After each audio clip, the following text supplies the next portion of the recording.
ગઈકાલ રાત્રે જે વરસાદ પડ્યો ત્યારબાદ અત્યારે કાંસની કામગીરીને લઈને વેપારીઓમાં રોષ જોવા મળ્યો છે, શું કેવું છે? આ વરસાદ પડ્યો એનો પ્રશ્ન નથી, આ પ્રશ્ન છે આયોજનનો. વર્ષ 2025ની અંદર જ્યારે નડિયાદ નગરપાલિકામાંથી મહાનગરપાલિકા બન્યું ત્યારે માત્ર પાણીના નિકાલ માટે 50 કરોડ રૂપિયા પાસ કરવામાં આવ્યા છે. 859 કરોડ રૂપિયાની જે ગ્રાન્ટ ફાળવવામાં આવી નડિયાદ મહાનગરપાલિકાને પ્રથમ બજેટમાં, એમાં 50 કરોડ રૂપિયા પાસ કરવામાં આવ્યા. પહેલા તો તંત્રને મારે પૂછવું છે 50 કરોડ રૂપિયા વાપર્યા ક્યાં?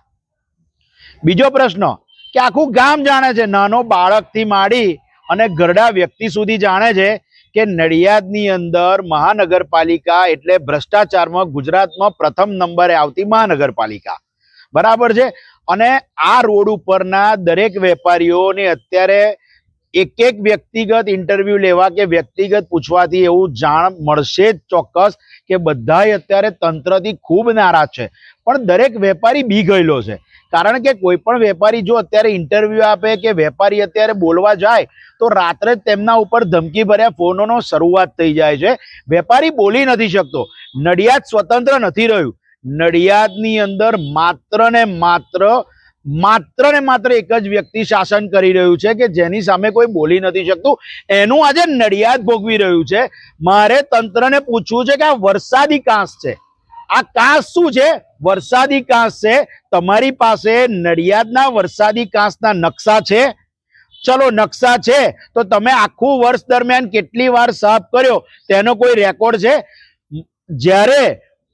જ્યારે હજુ કહું છું, મારા નડિયાદ વાસીઓને હું કહેવા માંગુ છું, આ રોડ ઉપર જ્યારે દુકાન તોડવામાં આવી ને ત્યારે 15 જેસીબીઓ કામે લગાડવામાં આવ્યા હતા.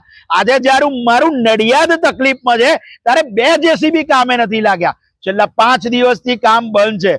અરે યુદ્ધના ધોરણે કામ જ નથી થતું. જો યુદ્ધના ધોરણે કામ થતું હોત ને તો આજે નડિયાદમાં પાણીનો નિકાલ થઈ જતો.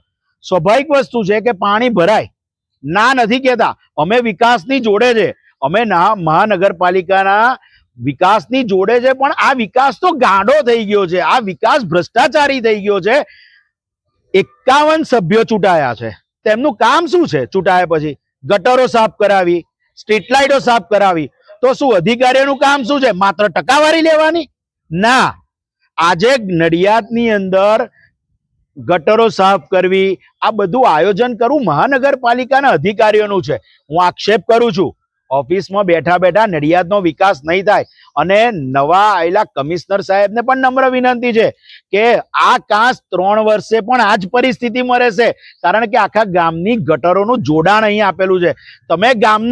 તમે આજે ભાજપ કોંગ્રેસ છોડી દો, આ નડિયાદના વિકાસનો પ્રશ્ન છે. તમે સામાન્ય નાગરિકને જઈને પણ પૂછશો ને તો આ કાંસ માટે તમને કહેશે સાફ થાય એવી પરિસ્થિતિ પણ નથી. અને આખું ગામ હેરાન થઈ ગયું છે. આ તો પ્રથમ વરસાદ હતો, સામાન્ય હતો, પણ જો વધારે વરસાદ ભરાશે ને તો આની અંદર સંડાસ બાથરૂમના પાણી લોકોના ઘર સુધી પહોંચશે. માટે તંત્રને વિનંતી છે કે એક નહીં 25 જેસીબી મૂકો, 500 માણસની ફોજ મૂકો. તંત્ર તમને કરોડો રૂપિયા, આ વખતે પણ 150 કરોડ રૂપિયા આપ્યા, એટલે 200 થી 250 કરોડ રૂપિયા આપ્યા. ગયા ક્યાં? આ બધું એક માણસોની ફોજ તૈયાર કરો, આયોજન કરો અને ઝડપથી આ વસ્તુનું નિકાલ કરો, તો જ નડિયાદમાં પ્રગતિના પંથે જશે. બાકી તમારા 2.5 વર્ષ પતશે ને એ માત્ર ને માત્ર ભ્રષ્ટાચારને ટકાવારી ગણવામાં જ જવાના છે.